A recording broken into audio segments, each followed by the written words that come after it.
Terror movie. And, a ver, chicos, ¿quién quiere comenzar con la primera pregunta? Tenemos por ahí manitas levantadas y les van a llevar ahora el micrófono.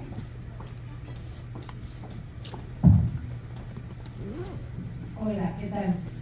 Buen día, bienvenidos a México. Yo quiero saber qué tan difícil fue hacer el papel de oso y si conociste la vida de los osos. Okay, she wants to know how difficult was the doing and representing the character of the bear, of Winnie Pooh, and if you study the life of the bears for that. Well, I didn't study the life of bears, let's say. I took some inspiration from like horror icons like Jason Voorhees, Michael Myers, but at the same time I wanted to put my own stamp on it. So I kind of like blended different bits and pieces and just tried to make Pooh as menacing and terrifying as possible. Bueno, que sí los estudió y que pues trató de hacerlo para parecer lo más terrorífico posible. Por allá, ¿qué otra pregunta tenemos? Por acá está el micrófono, si se lo puede pasar, por favor.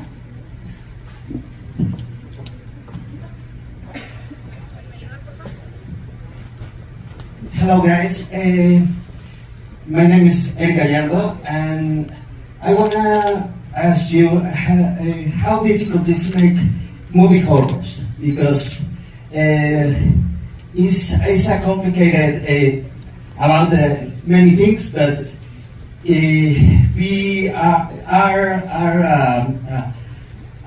original in these movies is difficult too. How difficult is? Hello. Oh. So these two guys are Jagged Edge Productions, and they make like more than 30 films every year. Always horror movies. They are just absolute horror fanatics themselves, and I think that they're just made to make horror movies, you know. So I think everything is down to these guys. They're the geniuses, and it's just making horror movies is in their blood. So you guys want to say anything? Yeah, it was with this one in particular. It was actually a bit difficult at points, just because we kind of wanted to introduce like horror into it and like make Winnie the Pooh actually scary, and you have to really be careful around how you like light him. Do like when you've got scenes during the day, we've got a lot of like motion blur to hide away from like some of the details of the character, because you can kind of see him there. He can look a little bit goofy, so we had to be really careful. But also, we have Stuart and Nicole, who I absolutely love, and they gave us this opportunity, and they're in the audience here. So yeah, they're hugely backing us and this whole production. And actually, it was randomly, Stuart just randomly messaged us on WhatsApp one day, because we brainstormed a lot of ideas with Stuart and Nicole in emails and WhatsApp and all that kind of stuff. And he said, you know, Winnie's going in the public domain soon, what do you think? And then we were like, yeah. So thank you guys for the opportunity. And I think that it's maybe not difficult, but it's fun. I could tell, like, when I was watching the rough cut and hearing you all laugh behind the camera, that everybody on this stage had a really fun time making this movie. And when you have fun making movies, it feels fresh, it feels new, it feels exciting. So I think that's the key. It's fun, right? Yeah.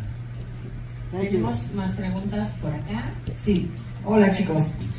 One was to take him down a bit of like a Chucky route. So, you know, everyone kind of imagines him to be like 3 foot or 2 foot, and we were thinking, you know, we could go down there and make him small with a knife running around. But we thought, you know, that's going to be a lot of VFX. He won't be in the film a lot, and you kind of do, if you go to see a Winnie the Pooh film, you want to see a lot of Winnie the Pooh.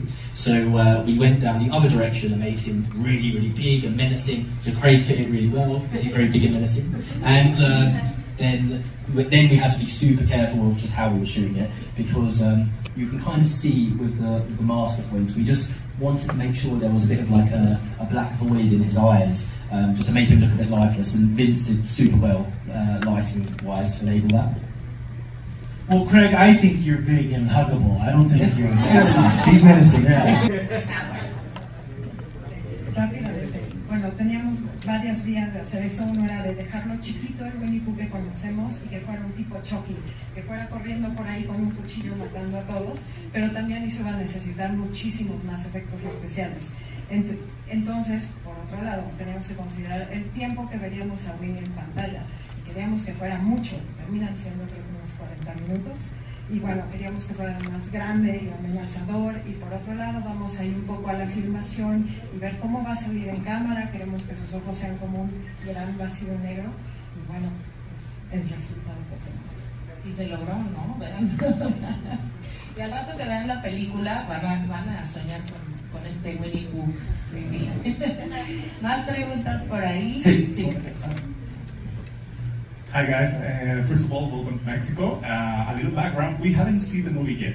So, I want to ask personally for all of you, how do you feel about being the next horror movie that probably parents use to scare their children? And other questions for the director. I know that production team always do a little storyboards. I want to know if they look at something like this, your storyboards. Yes, so with Winnie the Pooh, the thing is, if you don't like horror, you've got your little Winnie the Pooh thing over there, and you can watch that all day, all night long. But for people like myself and Reese who love horror, now you've got this, and it ain't gonna stop here. In the sequel, you're going to get 5 times the gore, 5 times the deaths. We want to kill about 100 people in the sequel, so it's going to get worse.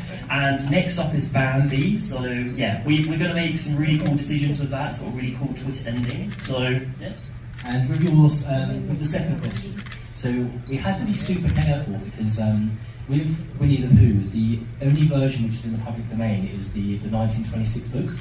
By A. Milner. So when I was kind of like directing the story and how I wanted him to look and his mannerisms and how he interacts with certain things, I had to kind of completely forget about everything which has happened from Winnie the Pooh from 1926 to present day. So I wasn't allowed to kind of go anywhere near the Disney one. So that's why he doesn't have like a little red shirt, why he's got pants on. You're glad about that, Craig. And yeah, just base it on what was in the 1926 version. And in that version, you still got a lot of the characters in there, like Winnie the Pooh and Piglet and Owl. And he still has like a love of honey, and he has like interaction with bees as well. So we tried to put in as many of those elements as we can into the film which you guys are gonna watch tonight. Esta noche. Esta noche, muy bien. Aquí el director de musical habla muy bien español. Vamos a darles un poquito de esta respuesta. Rápidamente, bueno, tenemos ya, para los que aman el Winnie Pooh clásico, tienen su Winnie Pooh clásico, se pueden quedar con ese. A los que aman el horror tienen ahora a este Winnie Pooh para disfrutarlo. Y vamos a ver después una secuela en la que vamos a tener 5 veces la sangre, 5 veces el gore, y estamos apuntando a unos 100 muertos. Entonces, eso es lo que viene. También vendrá más adelante Bambi, así que son esas las cosas que pueden esperar. Ahora, en cuanto al personaje Winnie Pooh, necesitamos ser muy cuidadosos con eso, porque viene a partir de que Winnie Pooh, pero el de 1926, el personaje de A.A. Milne, ya entra en dominio público. Nos teníamos que alejar mucho el Winnie Pooh de la versión de Disney. Tenemos que basarnos en el original, manteniendo sus manerismos, por eso lo ven un poco diferente. Tenemos de ahí la versión de 1926, los personajes que vienen en esa versión, y por eso van a ver a Winnie Pooh, que no trae la playera roja y que sí trae pantalones, afortunadamente. Y también pues los personajes que vienen, pero todo está basado en esa versión. Más preguntas por ahí. Hi guys, my name is Arturo Tobar from Ubix here in the center. I also heard that you're planning something with Peter Pan, or is it just how is it the process of making these lovable characters into horror icons? And for the cast, is it hard to explain to anyone like your family, like when I'm in a horror movie and who's chasing you? Jason, no, Winnie Pooh. So we have to make sure with the new ideas we want to come up with, because we want to create a bit of a universe here, where we're kind of adapting innocent characters into monsters. But it doesn't work with all of them. There's loads of different IPs out there. You know, you could do like Beauty and the Beast, Cinderella, but they haven't got the same kind of like kick or the same kind of like X factor as some of these ones we've picked. So, you know, Winnie the Pooh's gone mad, Bambi started to go mad as well. Peter Pan, we're kind of on edge with. Like, we think it has potential, but it's taking a back seat to Bambi at the moment, because that's been like the one that people responded to the most. Also with that, it's like, if we feel like we can genuinely make a really good film with Peter Pan, we will do it. We're kind of brainstorming, but if it doesn't come together and like our partners at ITN don't feel like it's going to be what people are going to love, we won't do it. Like, we want to make really good films here, so that's another thing as well. Yeah, that's it. And then there was a past question, I think. Hi. So for me personally, when I told my family what I was doing, they were like, I'm sorry, what? But yeah, I kind of explained that it was absolutely nothing to do with the beloved Disney version that everybody knows and loves, and they were kind of on board with that, and I was completely on board because I'm a horror fan myself. So yeah, that was fine for me. I do have an 8-year-old nephew though, who is so excited for his auntie. So when I've shown him the trailer in the past, I've had to hide from him any scary bits. So anything nice, I'm like, you can look. And then I'm like, don't look at that. So I've had to be really selective with, like, obviously with children and stuff, because it's not for children. But yeah, other than that, it's been great, yeah. Definitivamente no es una película. Tenemos que tener el proyecto más desarrollado, y si sentimos que sí va a pegar, que sí va a tener ese efecto, igual nuestros socios de ITN, si dicen que sí, pues seguiremos adelante. El chiste es que queremos hacer películas excelentes. Luego María nos dice que también cuando le presentaron el proyecto se quedó así de ¿que quién le va a matar? Perdóname, ¿qué? Y finalmente ella también es un fan de las películas del horror, de género, pero tengan en mente nuevamente que no es una película para niños. O sea, su sobrino de 8 años se enteró de lo que estaba haciendo y así de emoción total, pero ok, puedes ver esta foto, pero esta no. Esta sí, pero esta no. Entonces, no es para niños. No es para niños definitivamente, y la verdad es que entre los niños precisamente está causando mucha conmoción. So, I feel like when I told my mom, and first obviously I was like, I'm doing this horror movie and it's with Winnie the Pooh, and she was like, oh, is it a comedy? And I was like, no, it's actually a horror. I've read the script and it's very, very not sure, it's definitely not a comedy, it's definitely a horror. My dad says he's not going to watch it. Yeah, he says he'll watch it, but he says he's not going to watch my serious scenes or any scenes where I'm in a bikini, obviously. That scene went quite viral and he's seen it before I told him about it, and he was like, hang on a minute, is that you? I was like, yeah, and he was like, what are you doing on the floor? I was like, well, actually, that's a funny thing. But yeah, no, everyone, all my family have been super supportive of it, and they're all excited to watch it except for my dad.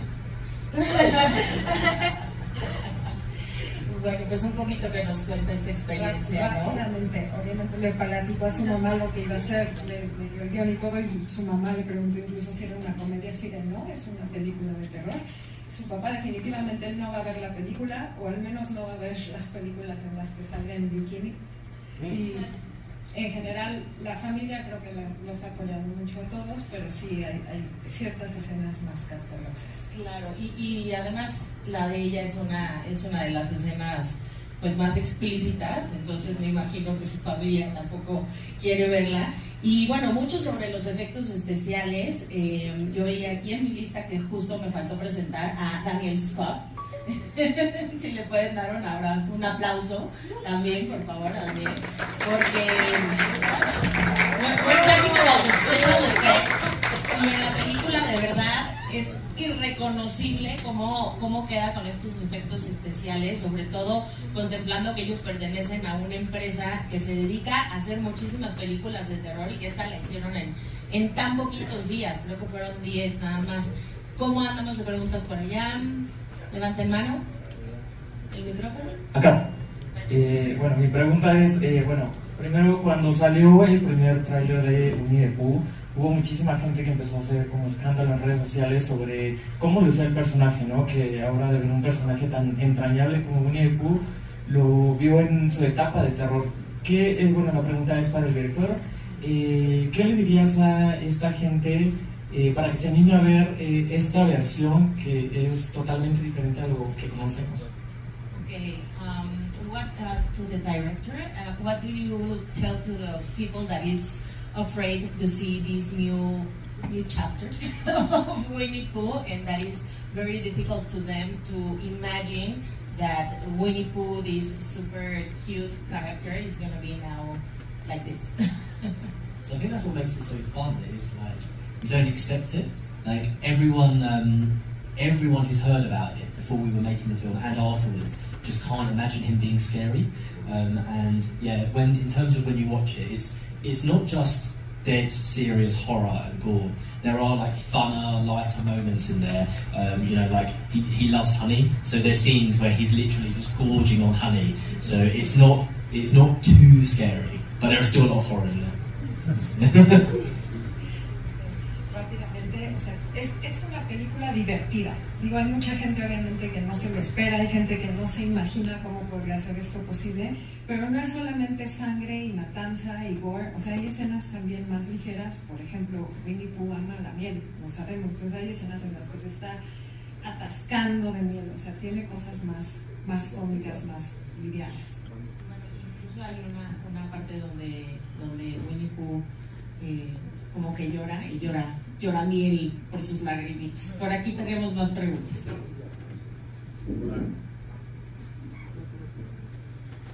A ver, si quieres hablar, igual ahorita les subo. Bueno, ya. Ay, qué vocerrón. Hi, congrats for the movie. Mi pregunta es, ¿cómo desarrollar personajes que hoy en día tienen ventajas tecnológicas como celulares o algo para enfrentar a un slasher, a un personaje slasher, y que en el pasado, en los clásicos de los 80, no pueden enfrentar a Jason o a Freddy porque no tenían un celular? ¿Cómo hacer esto? ¿Cómo lograr esa ventaja hoy? ¿O no la tienen? ¿O no aparece en la película? Thank you. How do you develop this character without the technology? Because in the older movies like Jason and others, they didn't want to do it because of the technology. And how did you develop this character without that kind of technology? All right? Más o menos? Tú dale. Do you mean as in mobile phones being able to complete? So we had a moment in the, I know what you mean, it's like we had a moment in the film where the stakes really rise, where one of the characters is kind of like taken from the property and just like kidnapped in a way.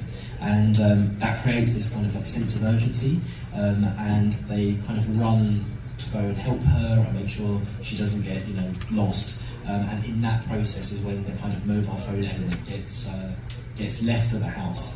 Also, Reese was really clever because when he was writing the script, obviously every time you watch a horror film you go, why don't you call the police? And he just nipped it in the arse at the beginning, because what he did was, he had one of the characters, it was the nerdy character, she just says, we're not having phones this weekend, put them in a box, and then the girls lose them. Yeah, it was supposed to be a bit of a, like they're going on a rural retreat, and they kind of wanted to disconnect from like the city world and constantly on Instagram and social media. So they had a small scene in there where one of the characters just takes everyone's mobile phones. So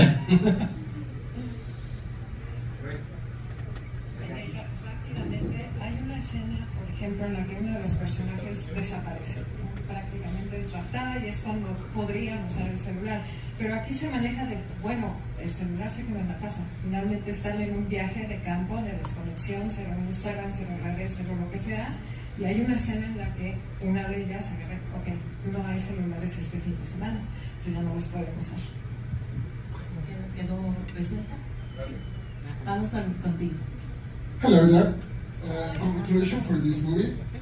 You talk about there are a lot of good comments about this movie, but in social media there were a lot of bad comments on that.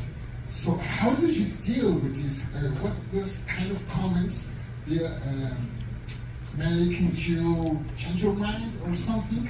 And a second question, why did you want to get this movie in Mexico? So, we actually get a lot of hate. So, Reese is the main person for that.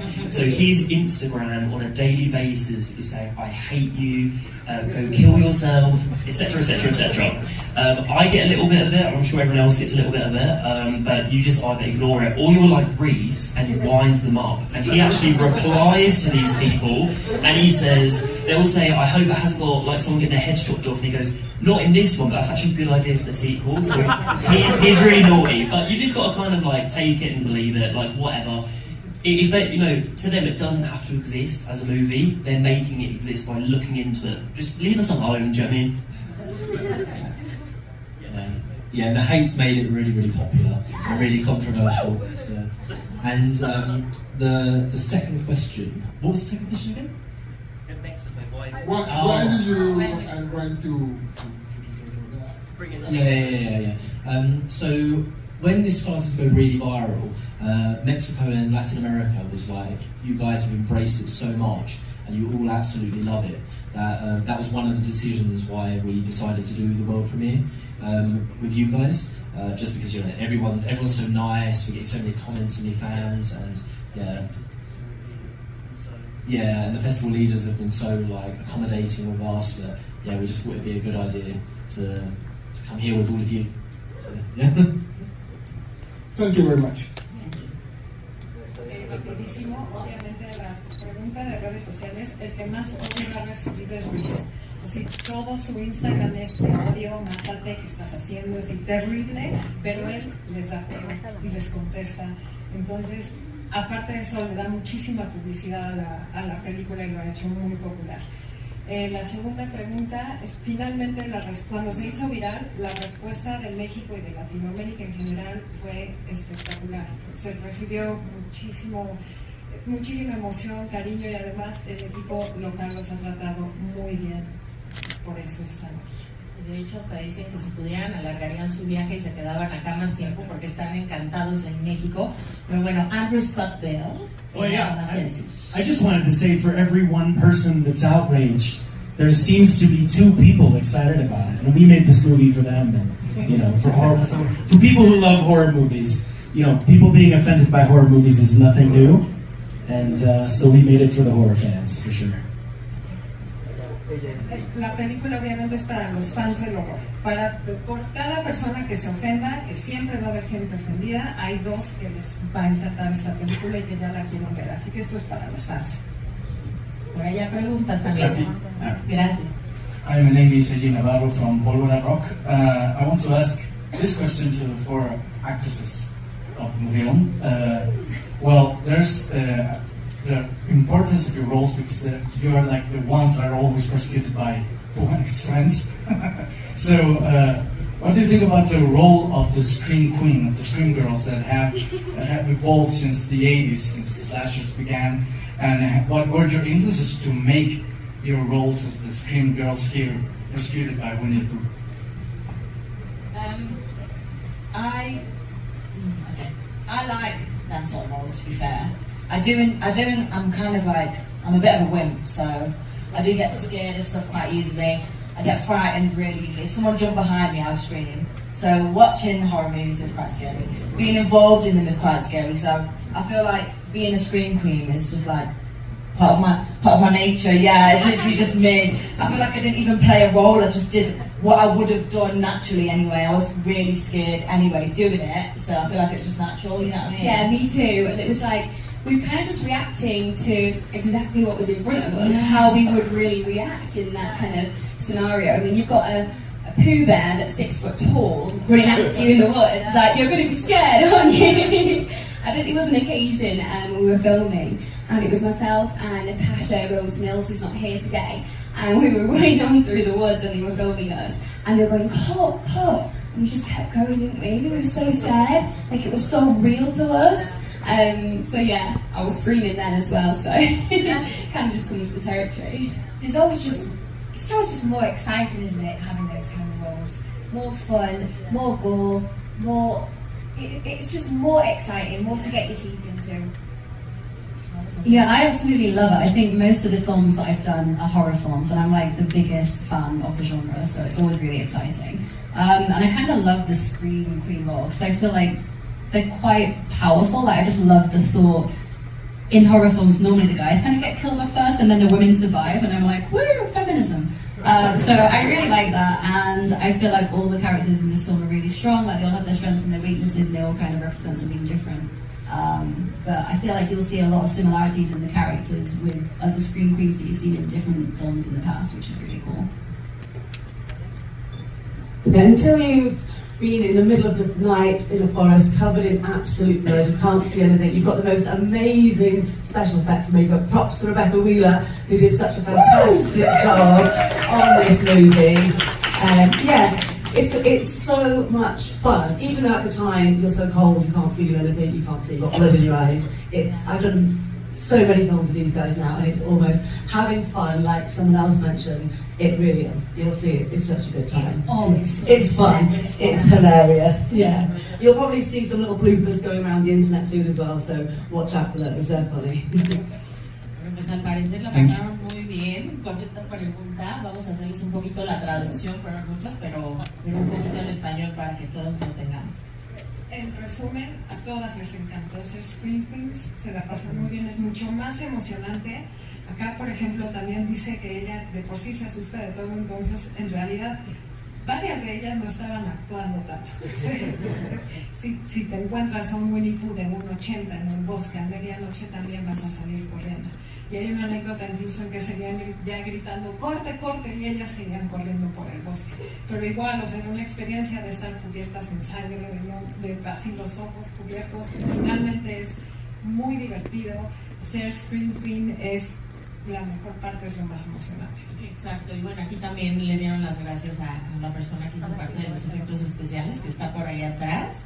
Y bueno, recordarles que además todo esto sí realmente se grabó en el bosque de los 100 acres, que es el bosque que salía en los libros de Winnie Pooh, y que precisamente se fueron a ese lugar que tiene una magia impresionante y que nos puede llevar pues a esos rincones tan terroríficos en los que pues logran retratarlo en la película. Por ahí tenemos más preguntas, sí, ¿verdad? Okay. This one is for the directors and the producers.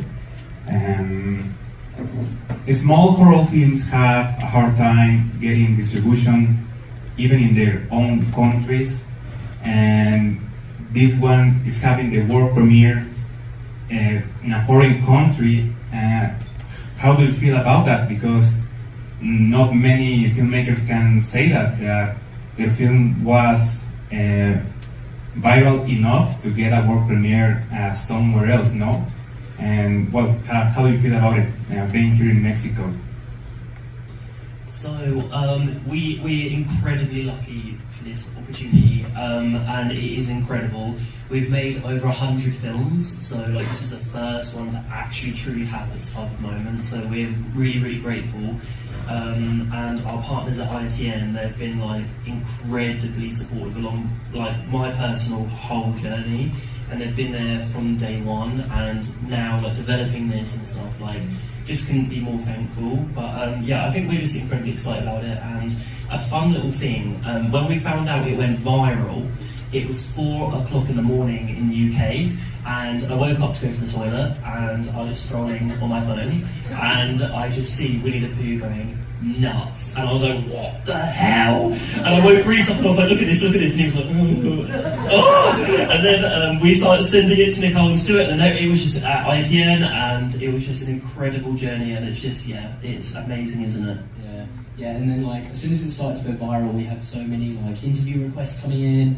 Like yeah, I had quite a few. No one else was like could believe it either. We had like a group chat with all of us, and everyone's just spamming links from like Variety and like all these big news companies, and it's just absolutely blown up. And I'm sure all you guys have had your inbox just littered with messages now as well.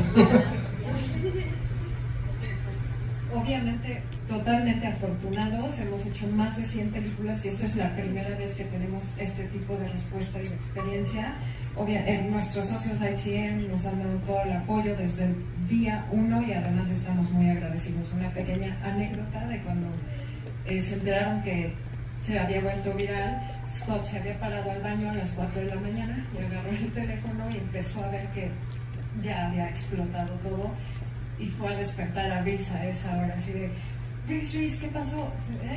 Y le enseña, se volvió loco, grito de emoción y ha sido además increíble la respuesta. Han tenido miles de solicitudes de entrevistas en su group chat de WhatsApp con lo de Variety, son 200 links y todos tienen el inbox a reventar con solicitudes. Muchas gracias. Tenemos más preguntas. Algo que es súper importante de las películas de terror también es la música, ¿no? O sea, no se ven igual si no tenemos esa música que nos va introduciendo a cada una de las escenas. Así que yo quisiera preguntarte a ti acerca de la música. What about the music? Tell us about some characteristics and things that I know that you do for this special movie. Well, the composer comes on to the film like near the end. They've already finished shooting. They're all the best of friends. So first I just want to say, this group of people who all work together and have worked together many times, they've welcomed me into their family and I love them. There's a saying here, so if you guys come to LA, mi cama es su cama. Oh, mi casa. Lo siento. Oh, cama. Es muy generosa, ¿sí? I think I said that. Lo siento. Well, that's my wife. Lo siento. The music. So when I first joined to write the music, I remembered an article that I had read about somebody who put a violin inside of a beehive. And I reached out to that person and he said, oh yeah, I forgot that I did that. Do you want to use it? So we used what I call the beehive-a-lin on the soundtrack, and it really sounds different, doesn't it, Reese? It sounds like bees buzzing or something. Yeah, it's so unique. Yeah. It's a really good idea. Thank you. Yeah. And I'll just say that nobody ever said no. Everybody always said, let's hear it. And I love that energy in a movie. We just all wanted to have fun. Okay, antes que nada, bueno, el compositor siempre llega al final de la producción y en este caso ya todos eran amigos, todos se amaban, pero le dieron la bienvenida con brazos abiertos y bueno, Andrew ya los invitó todos a su cama y a su casa. Y sobre la música en especial, se acordó de que en algún momento leyó un artículo sobre una persona que metió un violín en un panal de abejas. Entonces contactó a esta persona y ya hasta se le había olvidado lo que había hecho. Así, ¿sí lo quieres? Entonces fue a ver a la persona, recuperó, sacaron el violín después de 2 años de estar en el panal, estaba lleno de miel y tiene un sonido muy particular que incluso suena al zumbido de las abejas. O sea, ya lo verán. Y otra cosa muy padre de este equipo es que a todo le dijeron que sí. Esa era la energía de la película. Nunca hubo un, bueno, no, sí, vamos a oír. A ver, tenemos otra pregunta por aquí en medio. Welcome to Mexico, and mi casa es su casa. I want to know if any one of us can share with us some blooper during the film.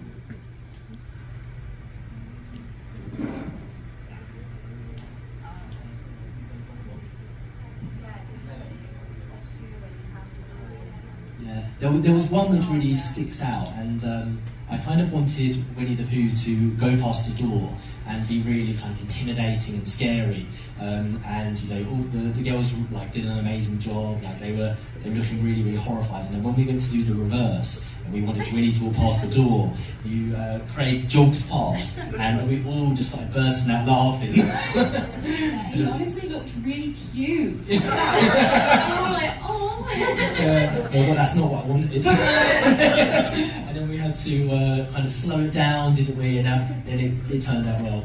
And I don't want to fall over. Oh, I was just going to say, there was one. Is this on? Yes. It was like 3 a.m. in the morning, and it was coming towards the end of a filming day, and it was myself, Maria, and Natasha Mills. And we were kind of walking down this hill, and I don't know what happened, but somehow we all just stacked it and like fell over, but we just toppled like dominoes. But we couldn't stop laughing, like we just had the longest day, but we were having so much fun. But I've seen the footage and it looks hilarious. You all did it in slow-mo, didn't you? You were kind of like slowly falling and everyone was just watching. One went down and the next and the next. I like to think we styled it out. Hay dos en particular que les van a compartir. Uno es primero cuando aparece Winnie Pooh en la puerta y tenía que ser súper aterrador, entonces lo hicieron dos veces. Primero pasa y todas gritaron de miedo y luego pasa otra vez en sentido contrario y se atacan de la risa, ¿sí? Porque se veía muy lindo al parecer. Entonces lo tuvieron que volver a grabar. Y la otra anécdota es ya eran las 3 de la mañana, estaban terminando el día de grabación, iban ellas tres corriendo por una pequeña colina y se cayeron como dominos, así, hasta en cámara lenta. Tenemos más preguntas acá. Nos quedan 5 preguntas más o menos. Por acá hay preguntas. Acuérdense que de cualquier manera pueden regresar a las 5:30 al red carpet porque ahí también pueden sacar más información. A ver, por allá, compañero, compañera. Perfecto. Ahorita prenden el micrófono, tienen otro por allá. Muchas gracias, qué compartido. Ya. Bueno, ya me dieron este. Bueno, hola, bienvenidos a México. Y mi pregunta sería para el director.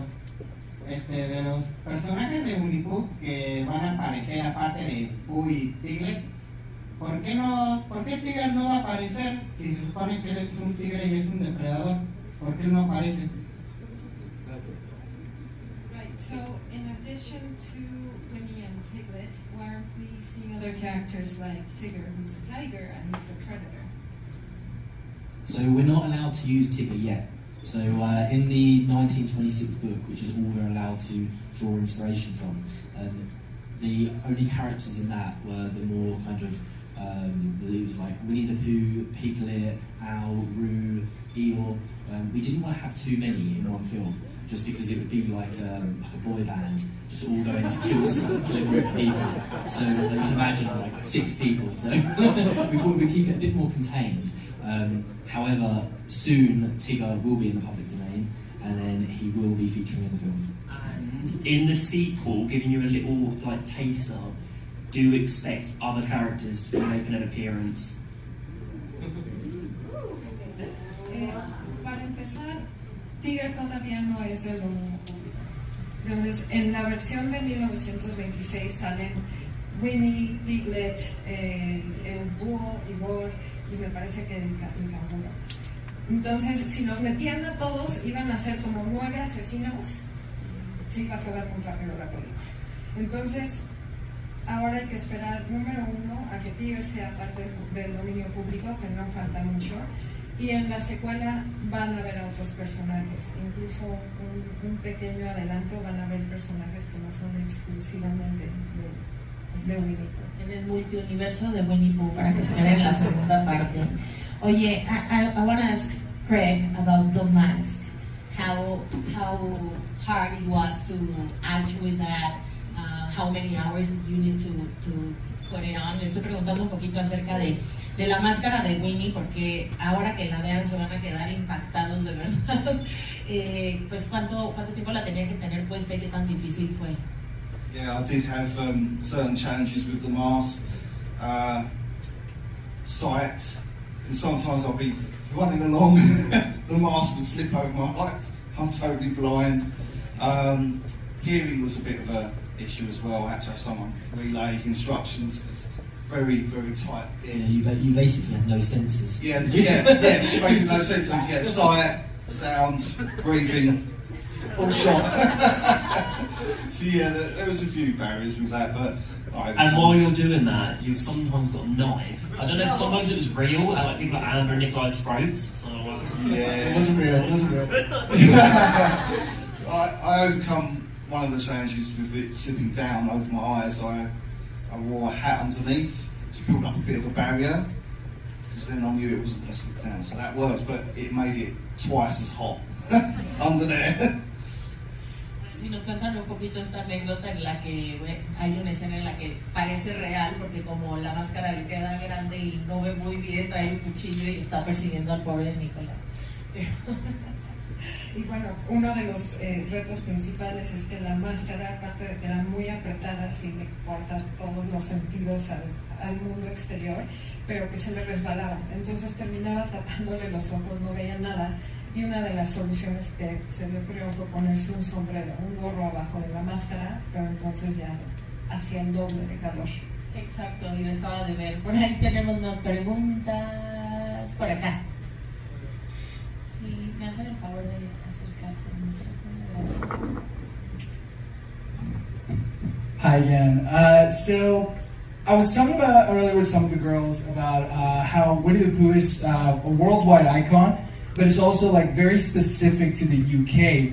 And I was telling them about a little joke about, oh, maybe this Winnie the Pooh, maybe once it gets to the public domain, you can have him like do a crossover with a Killer Paddington, or it could also like this one's more for the cast because I feel it's really fun. Like next time you take like a vacation or a holiday to Disney World, is it gonna be weird looking at the Winnie the Pooh characters for you guys now? I mean, I see Winnie the Pooh stuff everywhere, and I feel like I just have to have a picture of everything. Does anyone else do that? When I see Winnie the Pooh things everywhere in the UK, and I've never really noticed it before, but it stands out all of a sudden. But no, it's still a cute fluffy bear, and this is quite different. I don't really associate the two, but yeah, everything I see, I'm like, little picture. How about you? Yeah, same here. So I see them completely different to each other. Obviously, you've got the cute cuddling one, which is like my childhood and many people's childhood. And then we have the really big, scary one in this film. So they are completely different. But yeah, they're both great in their own right, really. Yeah. I've got a 3-year-old little girl, and obviously she's not going to watch the film, but she has seen the trailer, reluctantly. And she recognises the two differences, like she's got good Winnie Pooh and bad Winnie Pooh. She knows like the differences. She likes both of them, which is strange. And she enjoys watching the trailer. Obviously she won't watch the movie, but yeah, they're completely different. Everyone sends me Winnie the Pooh stuff all the time, regardless. Definitely want to go cuddle Winnie the Pooh at Disney. I recently went to my childhood home and I was like tidying out like my childhood bedroom, and I found all of these Winnie the Pooh toys, and for me I do associate the two, and they kind of freaked me out. And I was like, when I was younger I thought they were really cute, and this time I was looking at them like, maybe I can just put these at the back of my wardrobe, like we don't need to look at those again. Yeah, I had a little bit of PTSD, and I've got a feeling like if I went to Disneyland and I saw Pooh and he waved at me, I think I'd probably cry and run away. But that's just me. So going into this film, I was just the idea of Winnie the Pooh being a serial killer was humorous to me. So I was going in with just that sort of thought. But after a few weeks of filming these guys, I haven't been able to look at Pooh the same since. And I think that's a compliment, and also just this Pooh is nothing like the one that we are familiar with, that's for sure. Well, after being up close and personal with this Winnie the Pooh and version of Piglet, and having what they did to me, which you'll see in the film, I can never look at them the same again. And to be honest, I just look at Winnie the Pooh as a killer now. The fluffy one, he's all gone. But yeah, like I said, when I told everyone that I was in the movie, and he said it's Winnie the Pooh, and it's not a comedy, it's a horror, they just can't get their head around it, so I think, yeah, it's going to be good. Rápidamente, en resumen, Winnie está en todos lados, o sea, lo van a ver sí o sí, pero claramente siguen siendo dos Winnies muy diferentes, uno que es bonito y adorable y el otro es el asesino tremendo, pero sigue siendo Winnie the Pooh, son dos diferentes. Por acá tiene una hija de 3 años chiquita que ya vio el tráiler y logró identificar que tiene a Winnie malo y a Winnie bueno, le gustan los dos por algún motivo, ya vio el tráiler, no va a ver la película. Luego más allá, todos los juguetes de Winnie Pooh se fueron al closet, así ya no los puedo ver igual. Daniel, por ejemplo, dice, no, ya después de tener tanto a Winnie como a Piglet cerca y después de lo que me hicieron, que verán en la película, ya no los puedo ver igual, nunca, jamás. Es que es lo que les platicaba hace un momento que van a ver. porque también definitivamente los efectos especiales y de maquillaje que tiene son impactantes, ¿no? Yo de verdad no la reconocí. Y algo que me gustaría compartirles es también acerca de las escenas de Christopher Robin, porque ellos hacen la película y después de que se viraliza tienen que hacer otros shoots para Christopher. Entonces I want to ask you guys about these reshoots that you have to do with Christopher after this viral stuff. The reshoots were very intense. That being what was happening in the scenes and what was happening with the weather, all combined into one. But I could not be more grateful to be brought back for the reshoots, and just seeing where this film went and just the journey it's been through has just been amazing. I could not be more grateful to be a part of this. Bueno, los reshoots obviamente fueron muy intensos, no solamente por lo que hacía en la escena, sino también por el clima. Pero más que nada se siente totalmente agradecido también de que regresaran los reshoots, y por todo el viaje fue increíble y es agradecimiento total. Tenemos más preguntas. Bueno, ya por acá. Hola, de parte de Cine Casa. Quería preguntar por qué a Winnie the Pooh le dio por matar, porque bueno, hay otras películas que tratan sobre que los juguetes fueron abandonados, o el personaje que era su dueño pues crece, los deja, los da a un lado, los dona o X razón pasa y ya no van a estar en el mismo camino. Pero ¿por qué Winnie the Pooh decidió asesinar? She wants to know why Winnie the Pooh starts to be a serial killer.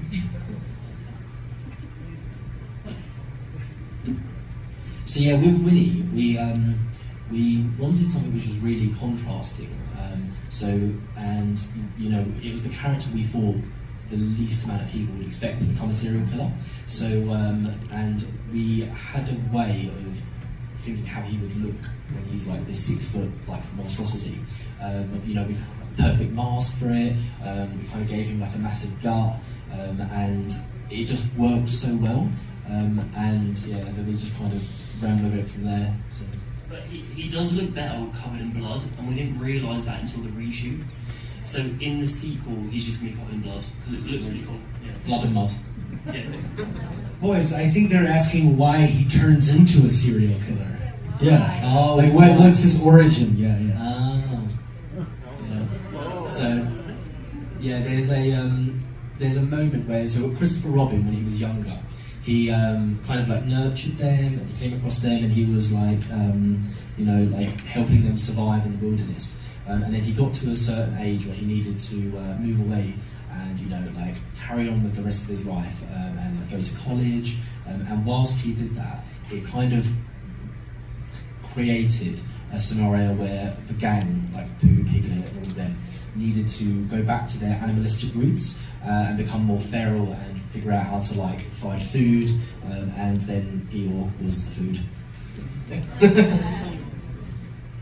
Okay, pues realmente se vuelven asesinos porque cuando están chiquitos, cuando Christopher Robin también es niño, como que los ayuda y siempre está ahí con ellos. Pero llega un momento en el que crece, se va a la universidad y los deja solos. Entonces ellos tienen que regresar a su naturaleza y terminan volviéndose animales salvajes. Entonces de ahí viene, ¿no? Un poco también lo que tú comentabas acerca de eso. Nos queda una pregunta por acá, me dicen que vamos. Yes, hi. I'm Nicole Trejo from Universal, and is this a question for the director? Like, there's we've had a lot of that, and like online and, you know, on Instagram, I'm getting so much hate from people. They're like, how dare you do this? You know, like if a kid sees this, but the point of this film is no kid should see it. Like, it's pretty brutal, so yeah. Don't watch it if you're too young. It's for the people that have like, you love Winnie when you're little, and then you grow up a little bit, and then you want to see something a bit different and more adult. So it's for them people like us. And it's a lot more unique Yeah. than just having like a serial killer in a mask, you know, slashing people up. Okay, pues prácticamente si no la quieren ver, que no la vean, porque no es para todos. O sea, en línea he recibido muchísimo odio de cómo es posible, cómo te atreves a hacerle esto a Winnie Pooh. Bueno, es que no es para niños, además no es para los niños y son cosas diferentes. A lo mejor hay gente que adoraba a Winnie Pooh de chiquitos, creció, le empiezan a gustar otras cosas y ahora tenemos esta versión que es además totalmente distinta. Bueno, pues thank you for all the crew of Winnie Pooh, Miel y Sangre. Un aplauso, definitivamente. Muchísimas gracias.